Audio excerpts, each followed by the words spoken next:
Nous allons placer notre caméra. Nous allons placer notre caméra là.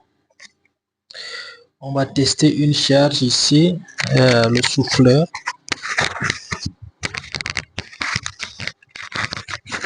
On va placer le souffleur ici, à la sortie.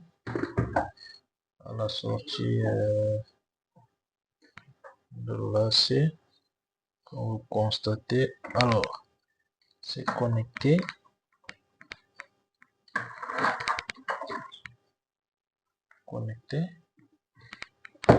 Et là, j'active.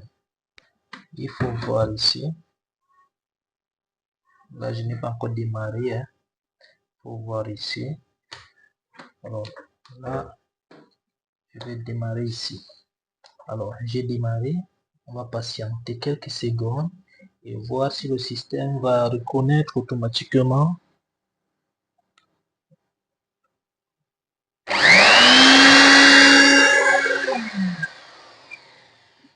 Alors, vous avez constaté que ce système fonctionne très bien. Alors,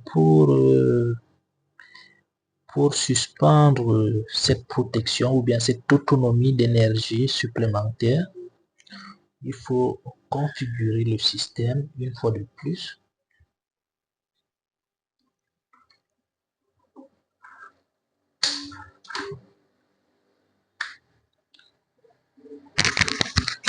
Il faut configurer le système une fois de plus pour lui dire qu'en fait, même à sous tension, de façon continue, la charge, même peu importe, même s'il n'y a pas la charge, il faudrait que l'onduleur soit fonctionnel. Alors pour cela, on procède comme suit. Enter, on maintient, puis down, on sélectionne 3, on passe sur Enter, Enable, on le désactive. On désactive cette option. Une fois désactivé, j'appuie sur Enter et là j'ai fini ma configuration. J'appuie sur Échappe et là, même à vide, mon onduleur produit du 230 volts. Et là, son inconvénient est que à vide, vous perdez de l'énergie. C'est que l'énergie d'autres composants vient s'associer la consommation de l'onduleur à vide.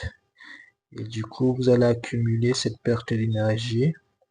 Et c'est ça qui n'est pas bien pour cette configuration. Sinon, il fonctionne, le système fonctionne en merveille. Et là, même avec les équipements de faible puissance, ça va toujours fonctionner.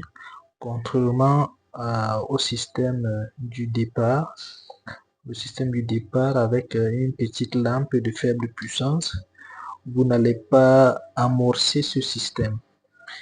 Il faut une puissance un peu plus élevée pour l'amorcer, pour qu'il puisse détecter s'il y a un équipement branché en sortie. Alors, pour plus d'astuces, veuillez vous abonner, liker, partager pour que d'autres aussi en bénéficient.